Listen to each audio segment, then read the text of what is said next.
Hi guys, ये अभी जो यहाँ चल रहा है ना, ये बहुत ही फॉर्मल चल रहा है।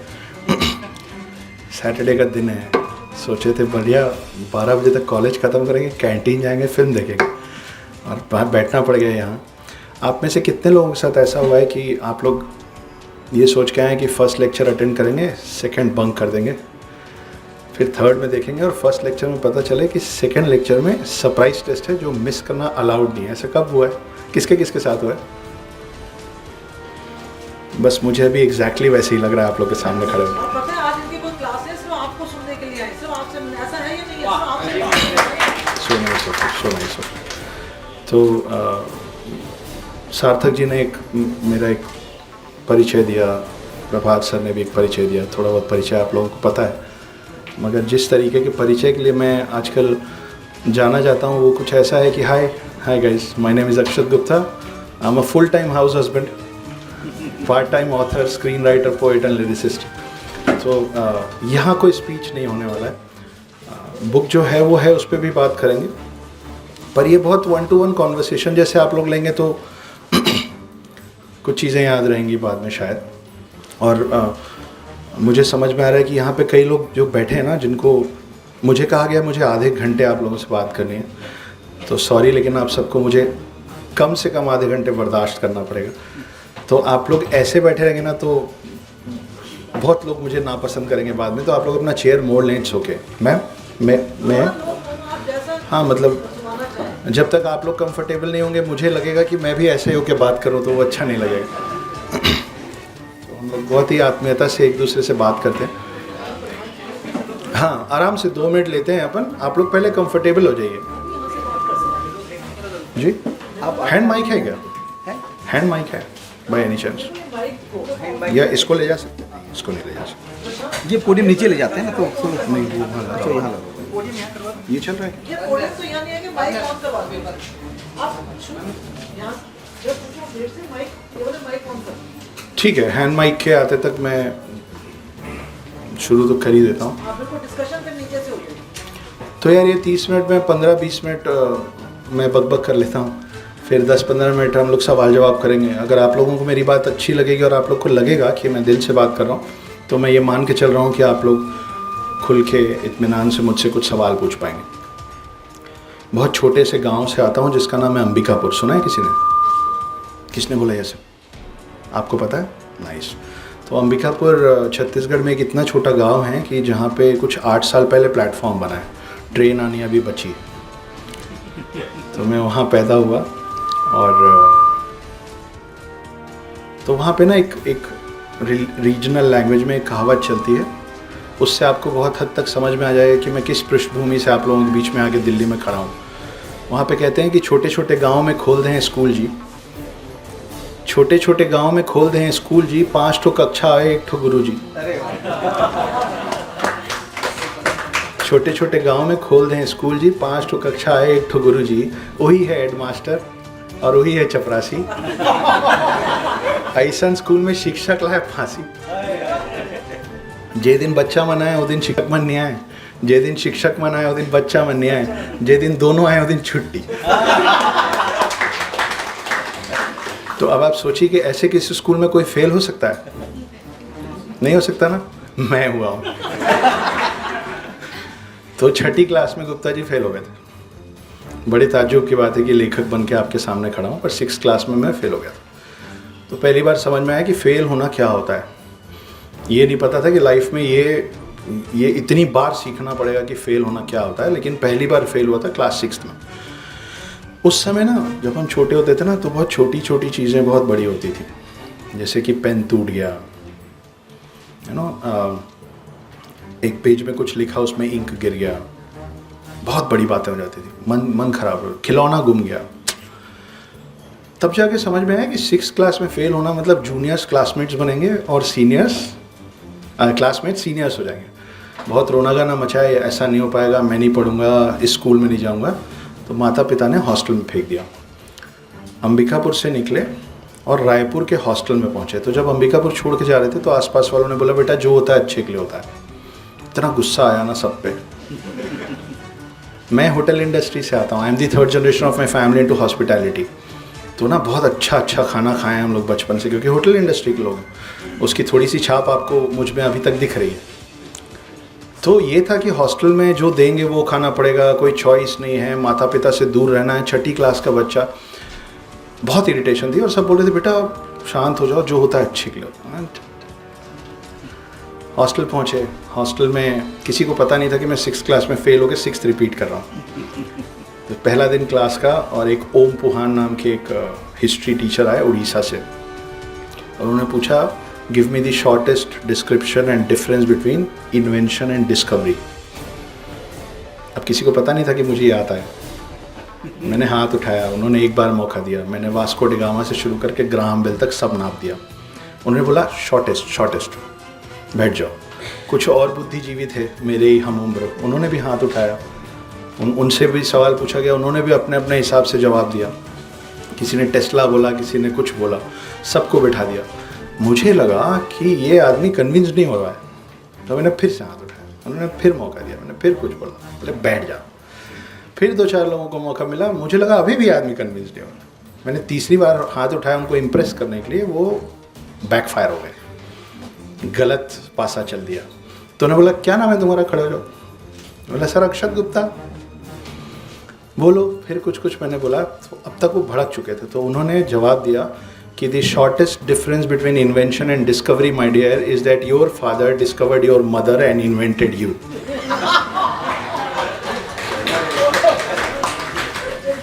तो what my father discovered was my mom, and what he invented is standing right in front of me.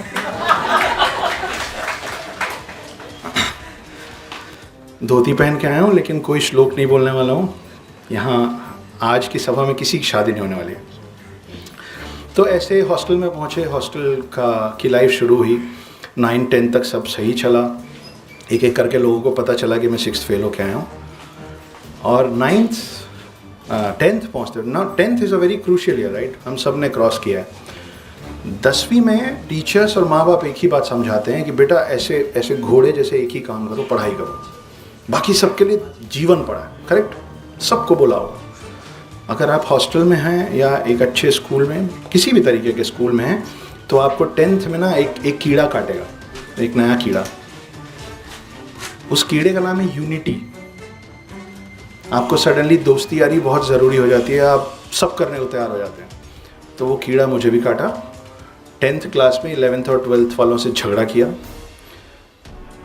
कम मारा,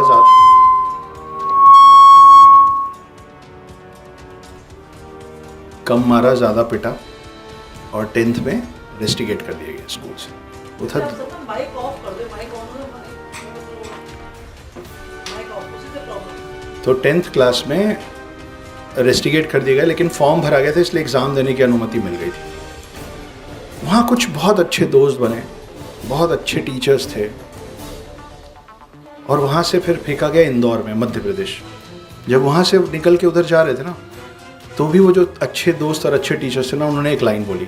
उन्होंने बोला बेटा जो होता है अच्छे के लिए होता है। उन सबसे प्यार था, इसलिए ऐसा हुआ नहीं, लेकिन मन फिर वैसे ही किया। ये हो क्या रहा है। ये था सेकंड फेलियर। इंदौर पहुँचे, 11th-12th की पढ़ाई है, नया स्कूल है, बड़ा स्कूल है, रायपुर के स्कूल से बड़ा स्कूल था। इस स्थिति में मैं पहुंचा था इंदौर की। उस समय वो जो वाटर डिस्पेंसर होता था ना, कि ब्लू कलर का बटन मतलब ठंडा पानी, रेड कलर का बटन मतलब गर्म पानी, और वाइट कलर का बटन मतलब रूम टेम्परेचर। मैं एक कैफ़े में गया था, मैं उसमें से पानी नहीं निकाल पाया था। विश्वास मानिए, उस दिन मेरा पानी निकल गया था, ये समझ के कि मेरे को कितना कुछ सीखना बचा है। तो बहुत छोटी सी बात है, लेकिन इन्फीरियरिटी कॉम्प्लेक्स क्या होता है वो पहली बार वहाँ पे पता चला था कि मुझसे यंग लोग, और इंदौर शहर 40 लाख लोगों की आबादी उस समय थी, और मैं वहाँ से आ रहा हूँ जहाँ का एक बंदा जब पहली बार एक एलीट कॉफ़ी शॉप में गया है, तो वहाँ के वाटर डिस्पेंसर से खुद पानी नहीं निकाल पा रहा। तो लगा भाई बहुत सीखना है। एकदम दृढ़ निश्चय किया, मैं बहुत कुछ सीखूंगा। 11th-12th मन लगा के सब काम करूंगा, और 11th-12th में फिर आपको एक नया कीड़ा काटता है। उसका नाम है इश्क। आपको प्यार हो जाता है, सबको नहीं, ज़्यादातर लोगों को हो जाता है। तो ये सब बताने का कारण ये है ना कि आप और मैं ज़्यादा अलग नहीं हैं। ताकि आपको बाद में समझ में आए कि ये ऑर्डिनरी सा बंदा अगर यहाँ खड़ा हुआ बोल रहा है तो हम भी कभी ना कभी कहीं खड़े होकर बोल देंगे, अगर सही लोगों का चयन किया तो फिर प्यार हो गया। लड़कों को अमूमन आसानी से प्यार हो जाता है, ऐसा लड़कियों का मानना है। यहाँ पे थोड़ी सी बात अलग इसलिए थी क्योंकि लड़की को भी प्यार हो गया। मुझे मालूम है अगर प्रिंसिपल मैडम नहीं बैठी होती तो इस बात पे अच्छा हूट मिलता मुझे। नहीं, अभी भी मिल सकते हैं, अभी भी कर सकते हो। तो फिर 2 साल बहुत अच्छा बीता। फिर हम कॉलेज में आए। कॉलेज में अलग अलग थे, उस समय मोबाइल्स इतने आसानी से उपलब्ध नहीं होते थे, तो एक ही शहर में 2 अलग अलग कॉलेज में हम लोगों को लॉन्ग डिस्टेंस रिलेशनशिप की फीलिंग आ गई। 22.5 साल की उम्र में कॉलेज ख़त्म करते साथ हम दोनों ने शादी कर ली। 22 ईयर्स मैरिड। इससे आपको क्या सीख मिलती है कि 22 साल की उम्र में कभी शादी मत करो, क्योंकि 22 साल की उम्र में शादी नहीं होती है। 22 साल की उम्र में गलती होती है या करियर होता है। तो 22 साल की उम्र में शादी की। फिर इंदौर में रेस्टोरेंट शुरू किए क्योंकि खून में हलवाई था। एक रेस्टोरेंट से चालू किया, 2 किया, 3 किया, 4 किया, 5 किया, खूब मेहनत किया। पर वो जो मेरी जो वाइफ थी, उनके परिवार को मैं कुछ खास पसंद था नहीं, जो कि ऑब्वियस है, अंडरस्टूड है। मतलब पसंद आने के लिए कुछ होना भी चाहिए ना, पसंद आने के लिए। पर मैं मेहनत पूरी शिद्दत से कर रहा था, इसीलिए एक रेस्टोरेंट से एक अनजान शहर में शुरू करके 5 रेस्टोरेंट बनाए 8 साल में। 25 साल की उम्र में अटैक पड़ गया, heart attack, major heart attack.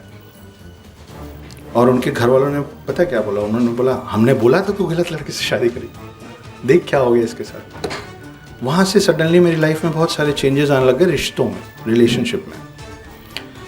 एक प्यारा सा बेटा हुआ 6.5 साल का।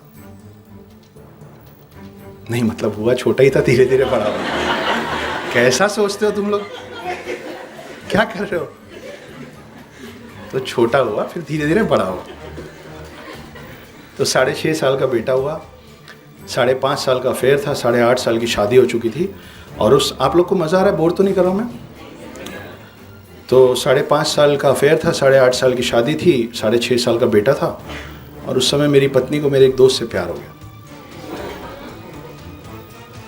ये सच है।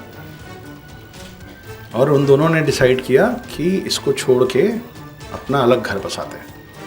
उससे भी अच्छी चीज़ डिसाइड की कि इसके बच्चे को साथ में ले जाते हैं। तो वो ले गए और मुझे बता दिया गया कि अब मैं आपके साथ नहीं हूँ और ऐसा ऐसा है, पिछले कुछ समय से चल रहा था। मैं उस बात से इतना टूटा, रोया, रिक्वेस्ट किया, मत करो। मान सम्मान, घोड़ा गाड़ी, पैसा, staff, social status, business, work, family, सब करेक्ट चल रही थी, सब। This was the perfect life, वैसी चल रही थी। और फिर ये हो गया जिसके लिए आप बिल्कुल तैयार नहीं होते। उसके थोड़े दिन पहले ये हुआ था कि मेरा जो बेटा है, मुझे घर परिवार के सारे बच्चे और मुझसे कम उम्र के लोग अक्की बोलते हैं। अक्षय कुमार वाला अक्की नहीं, यही वाला सिंपल से। तो मेरे बेटे के लिए ऐसा था कि अक्की के पीछे विद ऑल ड्यू रिस्पेक्ट आप लगता था कि अक्की ये कर दीजिए, अक्की वो ले आइए, अक्की मुझे घुमाने ले चलिए। मेरा घर शहर से थोड़ा दूर था, आसपास स्टेशनरी शॉप नहीं था। उसने कहा था कि अक्की मुझे ड्राइंग कॉपी चाहिए। आपके घरों में आसपास बच्चे होंगे तो आपने देखा होगा कि ना, ड्राइंग कॉपी में ये 5-6 साल के बच्चे एक पेज में एक स्टार बनाते हैं और पन्ना पलट देते। 12-15 पन्ने का वो ड्राइंग कॉपी रोज़ ख़त्म हो जाता। तो उसने कहा कि बेटा अक्की ड्राइंग कॉपी ला के दे दीजिए। मैं बोला हाँ मैं ला दूंगा।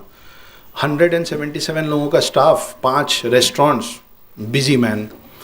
पूरे दिन काम किया, शाम तो हम आ ही नहीं पाते थे, रेस्टोरेंट में थे, 2-3 बजे रात को आते थे। आए, बच्चा सोया हुआ था, हम सो गए।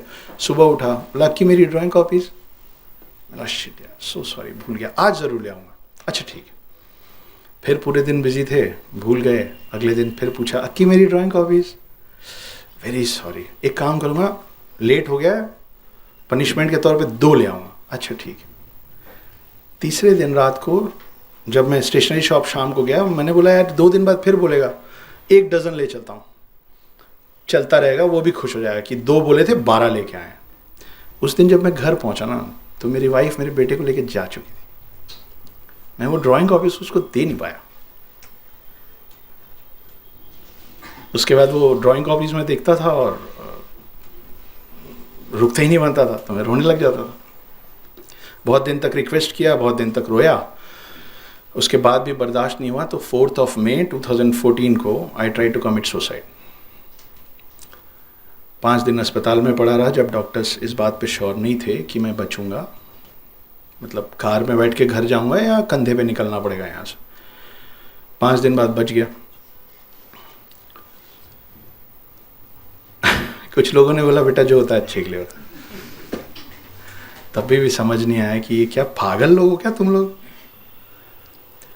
वहाँ से ठीक हुआ, फिर इच्छा नहीं थी वापस 6वां रेस्टोरेंट बनाने की, एक और कार खरीदने की, और पैसा कमाने की। और घर आने के बाद भी वो ड्राइंग कॉपीज वहीं पड़ी हुई थी। तो मेरा बेटा ना मार्वल फिल्म्स का बहुत बड़ा जबरा वाला फैन था। मार्वल फिल्म्स आप लोग देखते होंगे ना, आयरन मैन, स्पाइडरमैन, उसको वो सब मालूम था, उनकी बैक स्टोरीज, अगली फिल्म में क्या होने वाला है, कौन कैसे सुपर हीरो बना है, सब। तो आई रियलाइज कि उसको वो सब पता है, पर हमारे कल्चर के बारे में नहीं पता है। But he is very fascinated with the superheroes. तो I decided to start writing a story, not a book, a story for him. क्योंकि मैं ये मान के चल रहा था कि 2-4-6 महीने में मैं समझा बुझा के वापस ले आऊँगा उनको। तो मैंने सोचा कि जब वो आएंगे तो मैं उनसे कहूँगा कि बेटा this is how I was missing you, I have written a story for you. मैं लिखता गया, वो आए नहीं। मैं और दिन लिखता गया, वो आए नहीं। 1 साल हो गया, वो आए नहीं।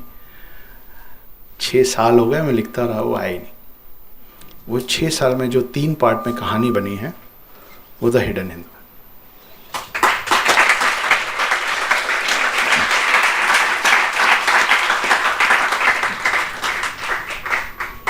तो अब ऐसा क्या लिख दिया भाई, 13 साल के बच्चे के, अब 13 साल के, उस समय 7-8 साल के थे, ऐसा क्या लिख दिया। कोई मेरे पास कोई फॉर्मल डिग्री नहीं है बुक लिखने की या फिल्म लिखने की। मेरे पास 7 फिल्में हैं। आखिरी तक आवाज़ आ रही है ना मेरी?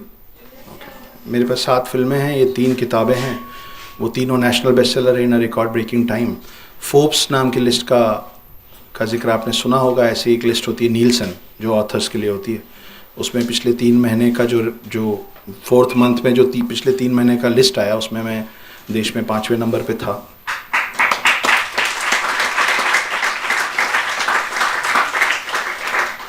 तो अब आ जाते हैं कि इस बुक में ऐसा क्या लिखा है। शॉर्ट में सुनाऊंगा, और ये इंटरेस्टिंग और इंटरटेनिंग बुक है ना। ये मोटिवेशनल बुक नहीं है, ना ही किसी रिलीजन के खिलाफ है, ना ही अपने रिलीजन के प्रो है। ये सिर्फ महज एक कहानी है, जो लोग पढ़ रहे हैं उनको अच्छा लग रहा है। क्यों पढ़ रहे हैं और क्या अच्छा लग रहा है, उसका मैं आपको एक छोटा सा टीजर ट्रेलर दे देता हूँ, ठीक है। अघोरी कौन कौन समझता है? करेक्ट। तो एक अघोरी पकड़ में आया है 2020 में, और उसको रॉस आइलैंड नाम की जगह पे लेके गए। Ross Island actually exist in the southern hemisphere of our country, Andaman से और आगे जी। तो वहाँ पे 7 एक्सपर्ट बैठे हैं इस एक अघोरी को इंटरोगेट करने के लिए। सवाल जवाब शुरू होता है, उसको नार्को टेस्ट इंजेक्शन देते हैं ताकि वो झूठ ना बोल पाए। नार्को का असर उस पर जो होना चाहिए वो नहीं होता है, तो उसको पैरेलली हिप्नोटाइज करते हैं, सम्मोहित करते हैं, और फिर उससे सवाल जवाब शुरू करते हैं। उसके पास अब झूठ बोलने, he has no margins to lie, उसके मुंह से जो निकलेगा सच निकलेगा। उससे जब सवाल जवाब शुरू करते हैं तो वो कहता है कि मेरा नाम ओम शास्त्री है, मेरी उम्र 40 साल के आसपास है, और मेरी उम्र ठहर गई है, बढ़ती नहीं है। मेरी उम्र नहीं बढ़ती और मैं मरता नहीं हूँ, और मैं सतयुग से देवभूमि भारत में हूँ।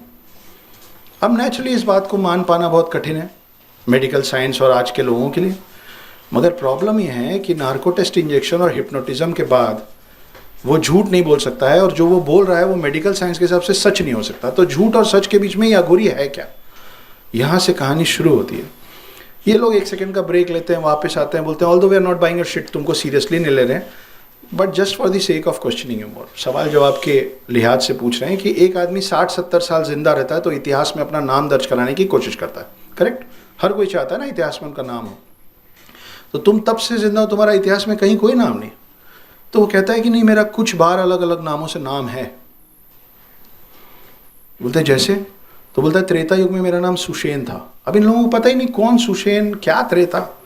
तो इन 7 एक्सपर्ट्स में एक ऐसा शख्स है जिसको हिंदू कल्चर के बारे में पता है, उसका नाम है अभिलाष। वो कहता है कि अगर ये त्रेता युग की बात कर रहा है तो ये रामायण काल की बात कर रहा है, और सुषेण वो वैद्य था जिसने लक्ष्मण की जान बचाने के लिए संजीवनी बोटी सजेस्ट की थी। वो हनुमान पहाड़ लेके उड़ रहे, देखा है ना फोटो में, वो उनके बोलने पे उड़े थे। अब इस पूरी टीम को और पक्का हो जाता है कि ये अघोरी पगला है, क्योंकि ऐसा तो हो नहीं सकता। वापस बोलते हैं कि और क्या लगता है तेरे को पगले, कौन है तू और कौन रह चुका है। इस बार वो बोलता है कि द्वापर युग में मेरा नाम विदुर था। फिर वो जो बंदा है वो बताता है कि अगर द्वापर युग की बात कर रहा है तो महाभारत काल की बात कर रहा है, और विदुर जो थे वो पांडवों और कौरवों के चाचा थे, मतलब धृतराष्ट्र और पांडु के ब्रदर थे, दासी पुत्र विदुर। इतना बोल के ना ये जो पंडित है जो बता रहा है वो ठिठक के चुप हो जाता है, कुछ सोचने लग जाता है। And team is like hello तुम कहाँ खो गए। अब वो जो अपनी टीम को बताता है और जो मैं आप सबको बता रहा हूँ ये सच है, ये फैक्ट है, मैंने फैब्रिकेट नहीं किया इसको। वो बोलता है कि एक अच्छा लेखक, एक अच्छा राइटर अपने हर किरदार को क्लोजर देता है। आप फिल्म देखने जाते हैं सब, लास्ट में आपको जानना होता है ना हर किरदार, हर कैरेक्टर का एंड में क्या हुआ। That is a good writing, that if you have created a character you need to finish the character, the arc of it. तो वो बोलता है कि हर अच्छा लेखक जो है वो अपने किरदारों को अंत देता है, और वेद व्यास और वाल्मीकि से बड़े लेखक हुए नहीं, लेकिन ये सत्य है कि रामायण के अंत में सुषेण का अंत और महाभारत के अंत में विदुर का अंत मिसिंग है। हमको आज तक नहीं पता कि इन दोनों किरदारों का क्या हुआ, और ये इन्हीं दोनों का नाम ले रहा है। ये इन दोनों का नाम क्यों ले रहा है, तो क्यों शब्द सवाल बन के अघोरी के कान में जाता है, और वो बोलता है कि जब मैं मरा ही नहीं था तो वेद व्यास और वाल्मीकि मेरा अंत कैसे लिखते, इसीलिए तो नहीं लिखा है। So basically now is authenticating on the fact कि रामायण और महाभारत हुआ था और मैं उसका भुगत भोगी हूँ। I have witnessed all of it. वापस आते हैं, बोलते हैं और क्या लगता है कौन रह चुके हो तुम। तो इस बार बोलता है कलयुग की शुरुआत में मेरा नाम विष्णुगुप्त था। अब इनको नहीं पता, और विष्णुगुप्त के साथ कोई तो भी श्लोक बोल के उठ जाता है अचानक से। ये बाहर जाते हैं, बोलते हैं बाकी सब 660 सवाल हैं, लेकिन उठने के पहले इसने कौन सी भाषा बोली। तो इनमें एक और किरदार है जिसका नाम परिमल है, जो PhD इन इंडियन हिस्ट्री है। वो बताता है कि इसने वैदिक संस्कृत में एक श्लोक कहा है which is originally written and said by Chanakya. बोले हाँ, तो चाणक्य का लिखा और बोला श्लोक, ये क्यों बोल रहा है। तब वो बताता है, और ये फिर सच है कि चाणक्य का असली नाम चाणक्य नहीं है, चाणक्य का असली नाम विष्णुगुप्त है। चंद्रगुप्त मौर्य ने विष्णुगुप्त को चणक पुत्र चाणक्य की उपाधि दी थी, जिसकी वजह से हम उसको चाणक्य के नाम से जानते हैं। करेक्ट। फिर से उसको नार्को टेस्ट इंजेक्शन देते हैं, फिर सम्मोहित करते हैं, फिर सवाल जवाब शुरू करते हैं। और इस बार सवाल है कि हर किसी का कोई पर्पस होता है ना लाइफ।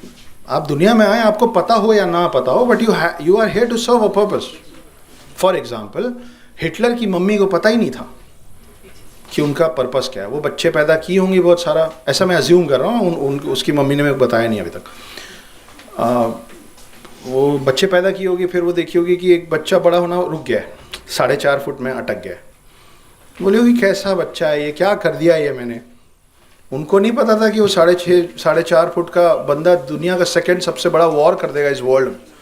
वो बना अडोल्फ हिटलर। तो कई बार आपको आपकी लाइफ का पर्पस पता होता है, कई बार नहीं पता होता है, मगर पर्पस तो होता है ना। जैसे कि छोड़िए, हम लोग राहुल गांधी पे नहीं जाते। तो इससे पूछते हैं कि what is the purpose of your life. तो बोलता है मैं ढूंढ रहा हूं एक आदमी को। तुम, you out of all who's claiming to have been alive since then is searching another man. बोले जी मैं दूसरे आदमी को ढूंढ रहा हूं। बोले किसको ढूंढ रहे हो। बोलता है सुभाष चंद्र बोस को ढूंढ रहा हूं। मतलब पागल है क्या ये। रामायण से शुरू किया, महाभारत लेके आया, फिर बोलता है कलयुग के शुरुआत में चाणक्य भी मैं हूं। बाय द वे, आपको और मुझे अभी तक चाणक्य का भी कंप्लीट और श्योर एंड नहीं पता है। तो उसने 3 अलग अलग युगों से 3 ऐसे नाम लिए जिनका अंत आपको और मुझको अब तक नहीं पता। तो बोलते पागल है क्या ये। अब बोलता है सुभाष चंद्र बोस ढूंढना। सुभाष चंद्र बोस मर गए। तो वो बोलता है नहीं, मरे नहीं है, जिंदा है। बोले why do you think that he is alive. He says I don't think so.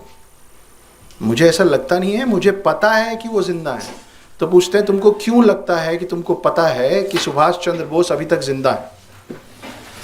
अब जो वो जवाब देता है ना, वो सबकी सांसें रोक देता है। वो बोलता है क्योंकि सुभाष चंद्र बोस मेरे हिसाब से कोई और नहीं, अश्वत्थामा है। बैक इन महाभारत जब मैं विदुर था तो मैं अश्वत्थामा से मिला हूँ, और मैं एक लौता जीता जागता शख्स हूँ जिसको ये मालूम है कि अश्वत्थामा आज कैसा दिखता है। पर इसके पहले कि मैं उन तक पहुँचता और उनसे मिल के उनको बताता कि मैं उन जैसा हूँ, उन्होंने 1945 में ताहिको फॉर्मोसा नामक एक जगह पे प्लेन क्रैश का स्टोरी बना के वो गायब हो गए। Taihoku Formosa is what we call Taiwan now, और प्लेन क्रैश वाली जो story, that is the most controversial yet the most acceptable story of Subhash Chandra Bose death. अब ये भी सच है कि सुभाष चंद्र बोस भी अब तक इंडियन गवर्नमेंट रिकॉर्ड्स में 5 बार 5 अलग अलग नामों से 5 अलग अलग जगह पे मर चुके हैं। असल में कहाँ मरे नहीं पता। 1947 में अगर मर गए थे तो आखिरी उनकी जो जिंदा तस्वीर है वो 1961 में है पेरिस की। 1961 1947 के बहुत बाद आता है, ठीक है। तो ये बोलता है कि मैं अश्वत्थामा को ढूंढ रहा था, वो सुभाष चंद्र बोस थे, पर जब तक मैं उन तक पहुंचता वो गायब हो गए प्लेन क्रैश का स्टोरी बना के, और मैं उनको ये बता नहीं पाया कि मैं उन जैसा हूँ। तो ये लोग बोलते हैं वो एक मिनट, उन लोगों जैसा मतलब तुम और किसको ढूंढ रहे हो? और बोलता है मैं परशुराम को भी ढूंढ रहा हूँ। आप लोगों को मज़ा आ रहा है, बोर तो नहीं हो रहे हैं? इसीलिए मैं इसके आगे आपको नहीं सुनाऊंगा। इसके आगे जानने के लिए आपको ये किताब पढ़नी पड़ेगी।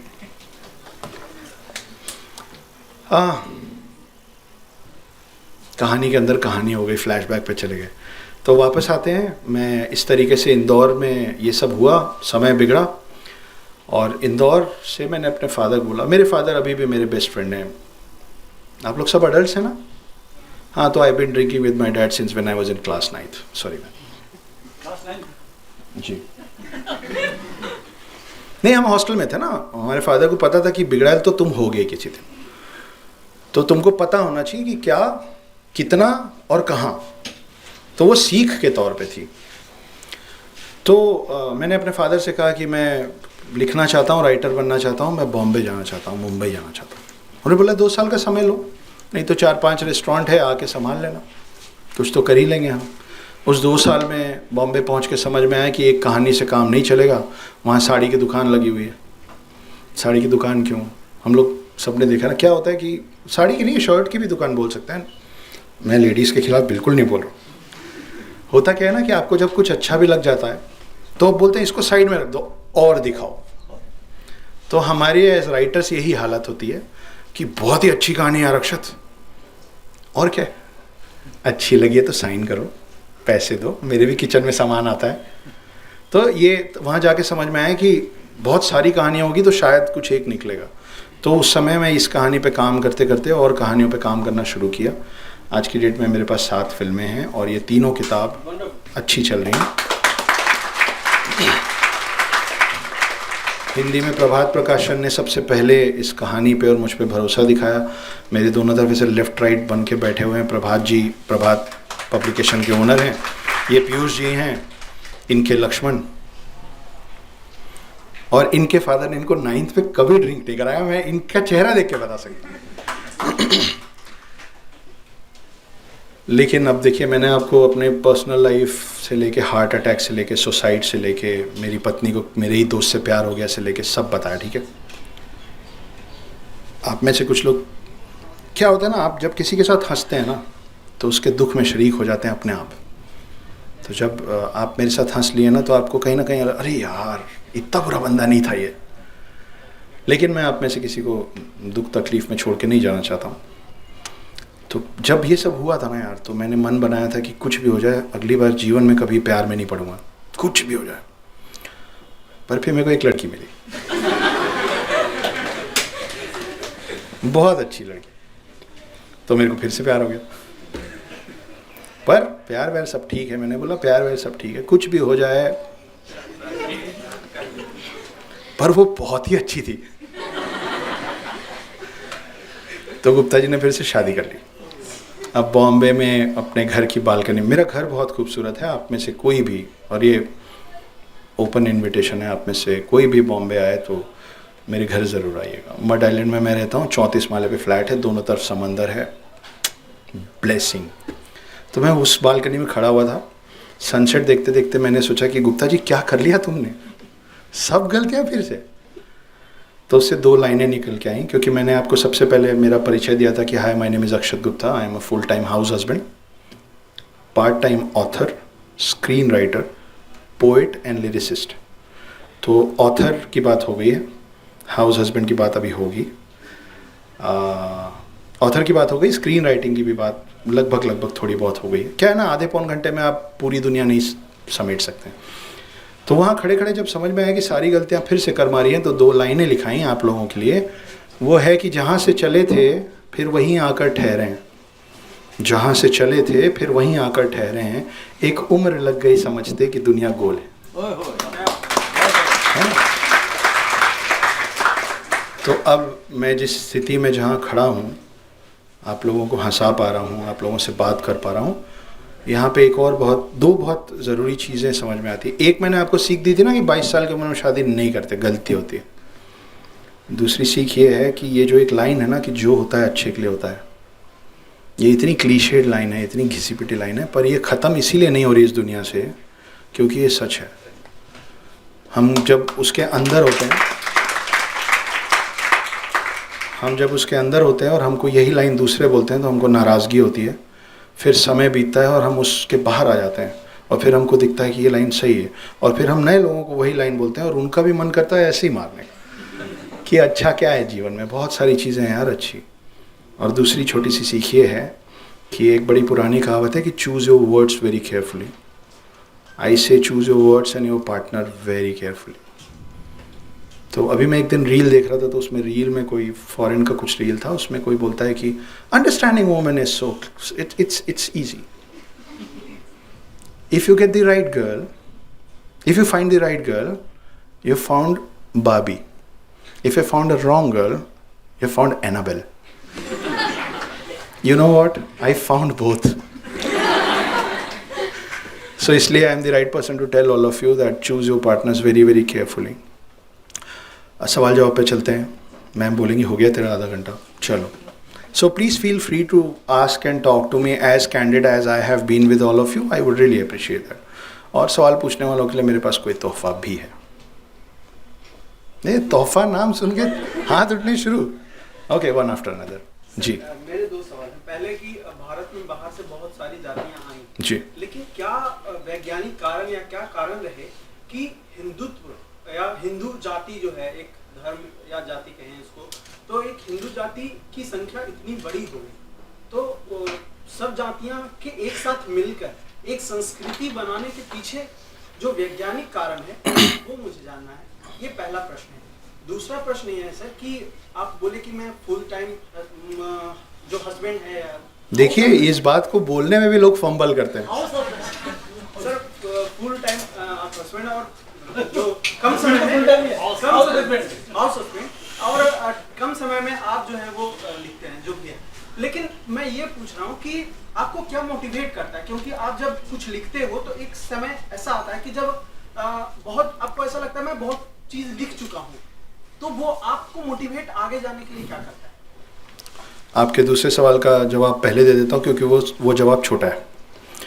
अगर वैसे आपके पास मेरा व्हाट्सएप नंबर नहीं है, पर अगर होता तो आपको पता होता कि मेरा फेवरेट कोट है, best revenge is massive success.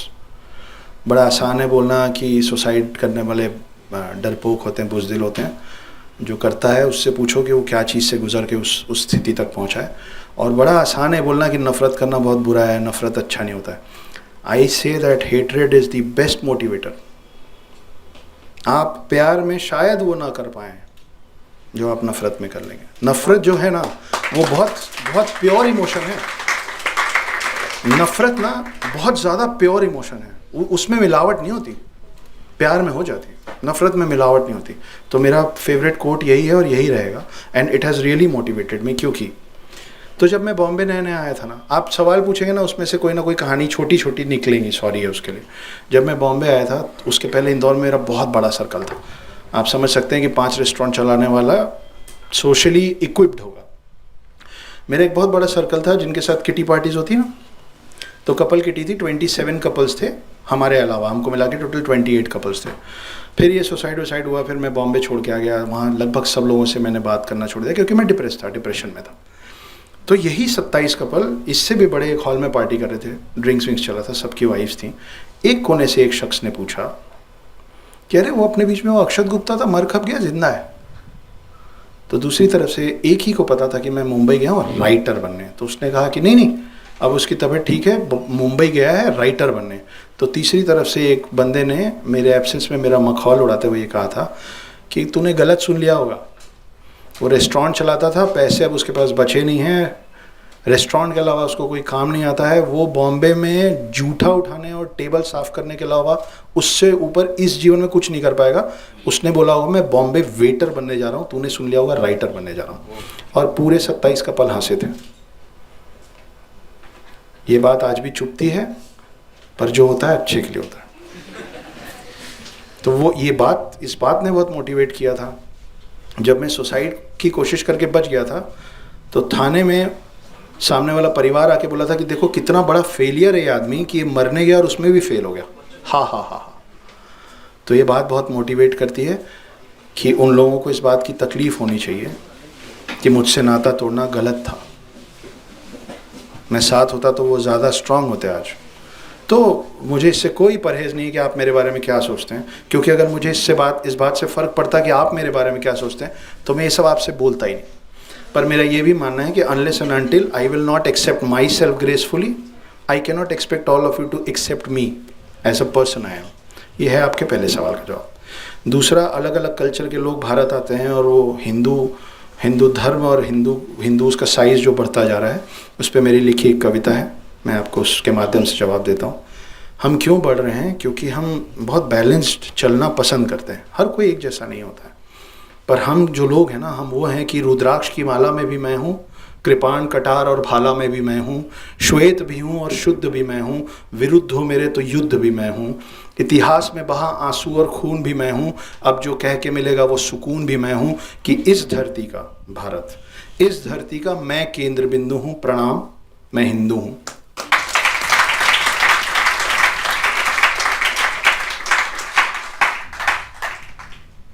चिता की अग्नि गंगा का पानी कब्र की मिट्टी और लोबान भी मैं हूँ, पीर फकीर अली वली सियावर राम का हनुमान भी मैं हूँ, भोला हूँ सरल भी तुम्हारा मित्र भी मैं हूँ, घोल भी दूँ तुमको और घुल भी जाऊँ तुम में, कुछ ऐसा चरित्र भी मैं हूँ, इस धरती का मैं केंद्र बिंदु हूँ, प्रणाम मैं हिंदू हूँ।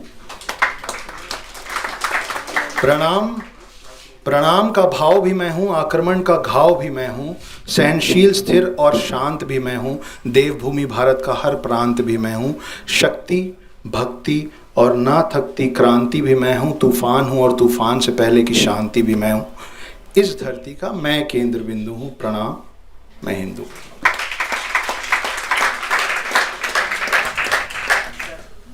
मेरा नाम सुजय गुप्ता है, बीकॉम ऑनर्स का स्टूडेंट हूँ सर। तो सर मैं अपने बारे में बताना चाहूँगा, पहले मैं सीए की तैयारी कर रहा हूँ अभी, तो लाइफ काफ़ी बोरिंग हो गई थी, लेकिन मुझे राइटिंग का बहुत शौक है, तो मैंने कुछ मिस्ट्री थ्रिलर्स लिखना चालू किए। वेरी गुड यार। एक दो लिख भी लिए हैं सर, लेकिन सर मेरे को स्टोरीज बहुत दिमाग में आती हैं, लेकिन कुछ ही कंटिन्यू हो पाती है, यानी कि हम उसको लिखना चालू तो करते हैं लेकिन बीच में कुछ फ्लो भी कर जाता है। तो एज अ राइटर ऐसा क्या करना चाहिए कि जो फ्लो है वो हमेशा मेंटेन रहे? बैठिए।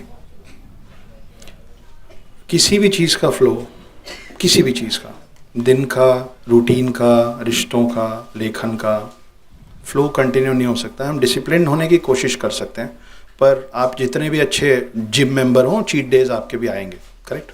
चीट डेज वही होता है ना कि आज हम सब करेंगे, यार नहीं जाएंगे जिम, तो उस पर आपको ज़्यादा लोड लेने की ज़रूरत नहीं है। क्या है ना, आपने कुछ किरदार गढ़े हैं, ठीक है, किरदार हैं, घोड़े नहीं है, समझ रहे हैं आप? उनकी लगाम थाम के चलेंगे और उनको डायरेक्ट करेंगे तो वो नहीं करेंगे जो वो करना चाहते हैं, वो करेंगे जो आप उनसे करवाना चाहते हैं।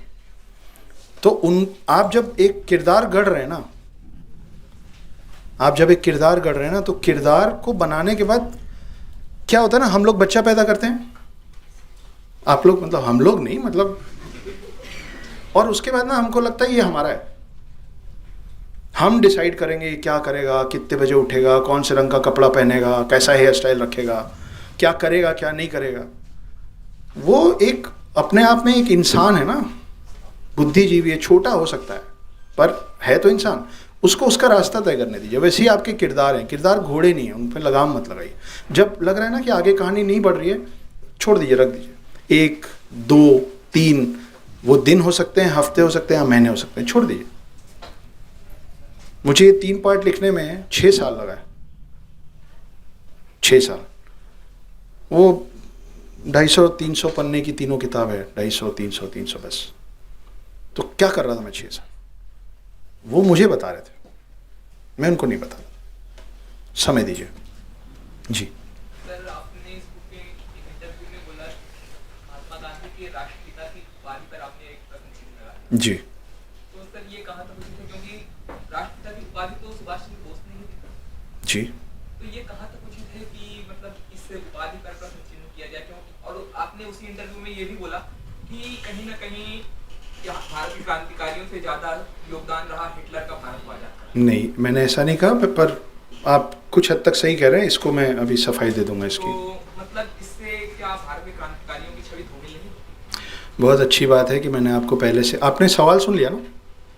बहुत अच्छी बात है कि मैंने आपको पहले से बताया कि आज भी मेरे जो बेस्ट फ्रेंड हैं वो मेरे पिता हैं, सबसे अच्छे दोस्त हैं मेरे। पर मेरे पिता से भी गलतियां होती हैं, क्योंकि पिता इंसान है ना, गलती करेगा, क्यों नहीं करेगा। उनको उस समय जो सही लगा होगा उन्होंने किया होगा, लेकिन वो आज का सत्य हो और आज का सच हो वो ज़रूरी नहीं है ना। अब आप ये बताइए, इसी चीज़ पे मैंने ये भी बोला था, आप लोगों में से किसी ने एल्विस प्रेस्ली का नाम सुना है? एल्विस प्रेस्ली, हाँ thank you. Elvis Presley US के एक बड़े धुरंधर पॉप सिंगर थे। तो जब एल्विस प्रेस्ली गाना शुरू किए और उनका नाम बड़ा हुआ तो लोगों ने कहा कि ये तो गॉड ऑफ पॉप है। उस समय कैसेट सीडीज नहीं होते थे, उस समय कम लोगों तक बात पहुंचती थी, तो वो गॉड ऑफ पॉप हो गए। उसके थोड़े समय बाद ये हो जाने देते हैं। बस 2 मिनट, 2 मिनट जी हाँ, कोई बात नहीं।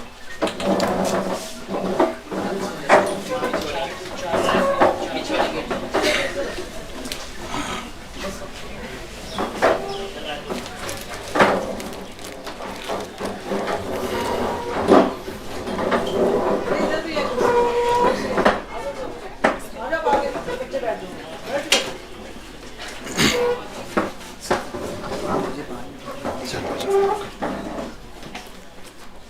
तो कमिंग बैक टू, आपका नाम नहीं पूछा मैं। आदर्श सिंह। आदर्श सिंह। तो सिंह साहब, अच्छा हुआ कि मैंने बताया कि मेरे पिता मेरे सबसे अच्छे दोस्त हैं, पर उनसे भी गलती होती है और हम आमने सामने बैठ के ना उस पर बात करते हैं कि ये बात शायद आपको ऐसे नहीं कहना चाहिए था, या आप ऐसा करते तो बेहतर होता।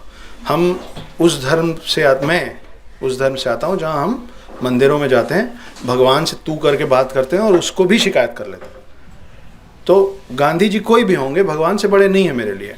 तो अगर मैं अपने भगवान से शिकायत कर सकता हूँ तो मैं एक इंसान की शिकायत दूसरे इंसान से तो कर ही सकता हूँ, पहली बात। दूसरी बात, राष्ट्र की संतान होती है, राष्ट्र का पिता नहीं होता। भारत माँ एक देवी है ना, तो फिर किसी देव को होना चाहिए ना हमारा पिता। गऊ हमारी माता है ना, तो बैल को बाप बोल लेंगे क्या? नहीं बोलेंगे ना।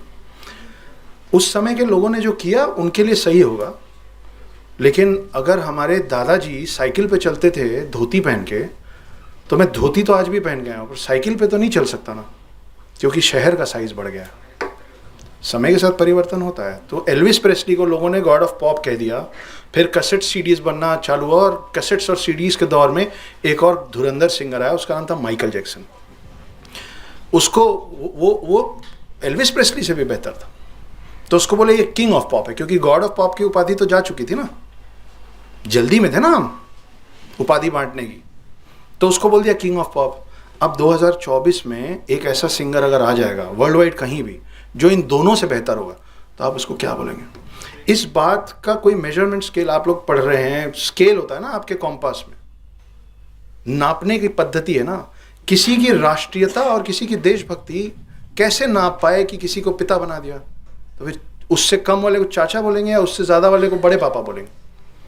दादाजी कहाँ हैं? नहीं, कुछ इस उपाधियां निश्चित कर दी जाती हैं जो कि गलत है। मैं एक अच्छा लेखक हो सकता हूँ, पर मैं बेस्ट लेखक नहीं हो सकता। अगर इस दौर में मैं बेस्ट लेखक भी हो जाऊंगा तो भी मैं फ्यूचर प्रिडिक्ट करके ये नहीं बोल सकता कि आने वाले समय में मुझसे बेहतर कोई नहीं होगा। गांधी जी से बेहतर कैसे कोई नहीं हो सकता? सुभाष चंद्र बोस क्या कर रहे थे?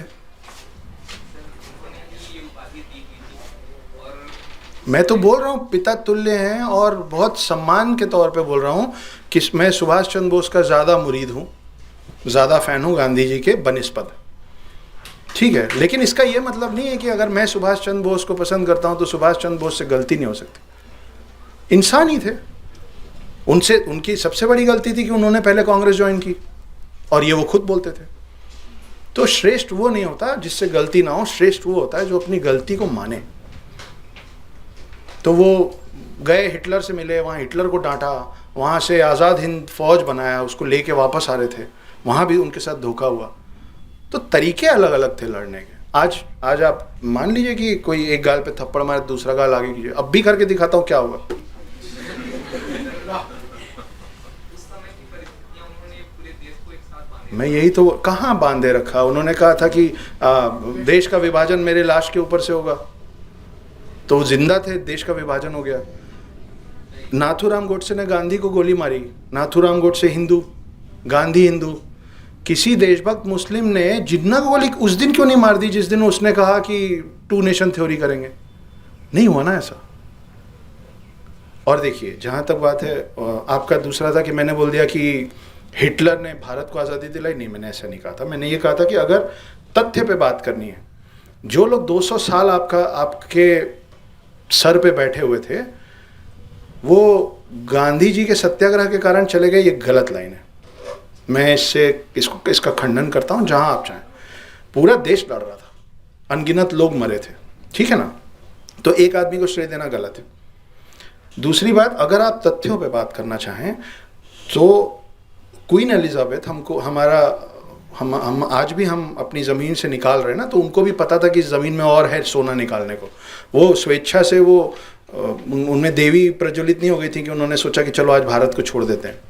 ठीक है, पहली बात, 1947 में हमको आज़ादी मिली नहीं है, हमने ली है, मिलती भीख है, बाकी चीज़ें लेनी पड़ती है। तो मैंने सॉरी, आपके बातों में एक कंट्रोवर्सी है। आज़ादी मिली नहीं, पावर ऑफ ट्रांसफर हुआ। हाँ, वही तो, ये बात कही आप। जी, कहिए कि गलत है, वो सही है, मतलब नहीं, मैं ये कह रहा हूँ सर, आज़ादी नहीं मिली, पावर ऑफ ट्रांसफर हुआ। अभी दस्तावेज में वही है। जी सर, मैं यही कह रहा हूँ, मैं यही, आप एकदम सही कह रहे हैं। मैं यही कह रहा हूँ कि ये जो हमको बचपन से सिखाया गया ना, हमको इस तारीख को आज़ादी मिली, ये लिखा हुआ टेक्स्ट में हमारे बचपन में। चेंज किया जाएगा, इतिहास को चेंज किया जा रहा है। आप और मैं एक ही तरफ तो हैं, आप और मैं एक ही तरफ तो हैं इतिहास चेंज करने वाले में पार्ट है जी।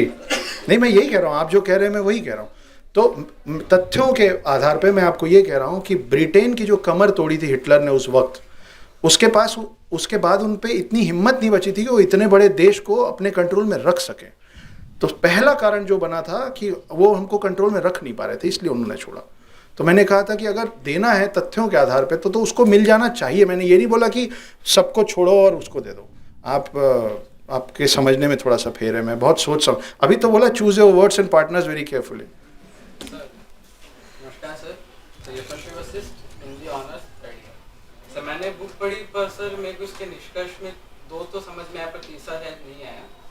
एक तो पहला तो सर इसके लिए मैं आपको बहुत बहुत धन्यवाद देता हूँ कि इसने आपने जो गणनाएं की हैं, जो सुश्रुत का लेके हनुमान चालीसा का लेके आज के युवाओं को दिखाया है, जो आपने जो 4 अलग अलग युग बताए हैं, जो भी आज के युवा को बहुत इजी तरीके से समझ में आ रहा है। इसके निष्कर्ष में सर लास्ट में जाकर मुझे दिखा कि इंडिया की जो मार्केटिंग है उसने अच्छे से नहीं की। सुश्रुत का उदाहरण देते हैं कि सुश्रुत संहिता पर्शियन में उसका रूपांतरण हो गया, उन लोगों ने इसका फायदा उठाया। तो इंडिया की जो भारत की गौरवमय परंपरा है उसका आपने निष्कर्ष दिखाया कि भारत का अतीत कैसा रहा है, उसको अपन को मार्केटिंग की बहुत जरूरत है, उसको वापस उसमें रखने की जरूरत है। और दूसरा लास्ट में सर जाके इसमें ये समझ में आया कि मानव ने विज्ञान का आविष्कार किया जीवन को सुलभ बनाने के लिए, और उसी विज्ञान के कारण प्रकृति के साथ खिलवाड़ भी किया। तो 2 चीजें तो सर समझ में आई इस पुस्तक से, पर तीसरी सर इसका निष्कर्ष क्या निकाला जा सकता है आज के युवा की प्रासंगिकता के? देखिए, मैंने जब ये कहानी लिखी, बैठ जाइए प्लीज़। मैंने जब ये कहानी लिखी थी तो मैं इतना सोच नहीं पा रहा था कि मैं समाज को क्या देने जा रहा हूँ। वो उसका रिसर्च करते करते, पढ़ते पढ़ते, अंदर घुसते घुसते मुझे समझ में आया। ये पूरी बात शुरू होने के पहले मैंने सबसे पहले ये कहा था कि ये एक अच्छी कहानी है, एंटरटेनिंग स्टोरी है। उसमें कुछ काम की बातें आप निकालेंगे, वो आपकी निकाली चीज़ें अलग होंगी, किसी और की निकाली चीज़ अलग होगी। निष्कर्ष जैसा कुछ है नहीं, क्योंकि ये कहानी है और काल्पनिक कहानी। तो काल्पनिक कहानी को कुछ तथ्यों से, कुछ सत्यता से जोड़ के मैंने पेश करने की कोशिश की है, जितना मेरी लिमिटेड नॉलेज में मुझे समझ में आया। पर मैं कोई उपदेश देने की कोशिश कर नहीं रहा हूँ। मैं मेरी कोशिश ही नहीं है कि आपको अंत में कोई बहुत बड़ा फ़लसफ़ा मिल जाए इस किताब से। फ़लसफ़े के लिए मैं अलग किताब लिखूँगा जब मुझे लगेगा कि मैं फ़िलासफ़ी का इतना जानकार हो गया हूँ। अभी बहुत सीखना बचा। तो आप उसमें जो एंजॉय कर रहे हैं उसको एंजॉयमेंट तक ही रखें। जी, और कोई? हाँ, कुछ गर्ल्स इधर से आप। जी प्लीज़। जी। सर मैं क्लास 6 से पोएट्री लिख रही हूँ, लेकिन इवन अभी तक मेरे अंदर ग्रामेटिकल मिस्टेक, बहुत सारी मिस्टेक होती रहती। तो मतलब कहीं ना कहीं कभी कभी उर्दू के शब्द कोई उच्चारण अच्छे से नहीं हो पाते हैं, तो इसको मैं परफेक्ट कैसे करूँ? मतलब आपको मेरा क्वेश्चन यही है कि किसी चीज़ को लिखने के लिए, कोई किरदार को वर्ड में डालने के लिए आपको किसी लैंग्वेज की परफेक्ट नॉलेज की जरूरी है? नहीं, बिल्कुल ज़रूरी नहीं। वर्कशॉप हुआ ही ऐसे? नहीं, लैंग्वेज का परफेक्शन होना बिल्कुल ज़रूरी। अभी ये महाशय आके बैठे हैं, आपका नाम क्या है? सर सद्दाम हुसैन हूँ। हुसैन साहब। हाँ सर, मैं भी कुछ पूछना चाहता हूँ। जी, मैं उनका जवाब दे दूं हुसैन साहब, फिर आपके पास आएंगे। आपको किसी भी लैंग्वेज में बेस्ट होने की ज़रूरत नहीं है, क्योंकि बेस्ट जैसा कोई शब्द है ही नहीं। You can not be perfect. तो आपके सवाल पे जवाब देता हूँ, जिसमें हुसैन साहब भी इन्वॉल्व होने वाले हैं मेरी बात पे। इनका सवाल ये है कि मैं पोइट्री लिखती हूँ तो उसमें गलतियाँ हो जाती हैं, उर्दू के उच्चारण सही नहीं हो पाते हैं। Correct? Please correct me if I am wrong. Okay. तो कुछ समय पहले हुआ था ऐसा कि मैंने एक कविता लिखी। यूजुअली मैं सबसे पहले अपनी हर कविता अपनी मदर को सुनाता हूँ। She is a well read woman. तो उनको मैंने पढ़ाया और उन्होंने बोला ठीक है यार, ठीक है। तो मैंने बोला अरे कम से कम आपको तो अच्छा लगना चाहिए, बेटा सुना रहे तो बोले नहीं ठीक है। मतलब क्यों ठीक है, अच्छा क्यों नहीं है? तो उन्होंने कहा क्योंकि इसमें कहीं भी हिंदी के शब्द आ रहे हैं, कहीं भी उर्दू के अल्फाज आ रहे हैं। तो किसी को सुनाओगे तो क्या कहीं खड़े होके क्या बोलोगे कि शायरी है कि छंद है कि कविता है कि नज़्म है कि गीत है कि गज़ल है? कुछ नहीं है ये बोल के वो चली गई। अब मेरा पॉइंट ये था कि गई पानी भैंस में या गया भैंस पानी में, भैंस तो गीली हो गई ना। आपको बात समझ में आनी चाहिए ना यार, कौन से अल्फाज का उपयोग किया गया उससे क्या फ़र्क पड़ता है। लेकिन एक तो लेडी, ऊपर से मदर, तो बहस में तो जीत नहीं सकते आप। लेकिन अपनी बात भी रखनी है बिना मर्यादा का उल्लंघन किए, अपने संस्कारों के दायरे में रहते हुए। तो उनका जो प्रॉब्लम था कि कहीं भी हिंदी के शब्द हैं और कहीं भी उर्दू के अल्फाज हैं, उसमें मैंने जो लिखा है शायद उसमें आपका जवाब छुपा होगा। मैंने लिखा कि जी आ रहे, मैंने लिखा कि मैं उर्दू में शायर का, अब जो आप सुनने वाली हैं सिंह साहिबा, उसमें कई ऐसे शब्द आएंगे जिसका उर्दू और हिंदी में मतलब सेम है। ठीक है कि मैं उर्दू में शायर कहूँ खुद को या हिंदी में कवि कहूँ? मैं उर्दू में शायर कहूँ खुद को या हिंदी में कवि कहूँ? क्या सही होगा दुरुस्त कहना या दुरुस्त को सही कहूँ? जैसे लकीरें खींची हैं तुमने ज़मीन में आसमान में, दिलों में जहान में, हर आत्मा हर रूह में, हर नैन नक्श हर मुँह में, वैसे ही चलो शब्द भी बांट लें, लफ्ज़ भी काट लें कि हिंदी का हा मैं रख लेता हूँ और उर्दू का ऊ तुम रख लो। मगर मसला ये है कि इस द का क्या करें जो हिंदी में भी आता है और उर्दू में भी। कि इस द का क्या करें जो हिंदी में भी आता है और उर्दू में भी, कि ये कर के द को द से दर्द होगा या द से दुख। दुख हिंदी है, दर्द उर्दू। कि ये करके द को द से दर्द होगा या द से दुख। छोड़ो हटाओ, द को द ही रहने दो, मुझे मेरी बात कहने दो, भावनाओं को बहने दो। आप अपनी भावनाएं लिखिए।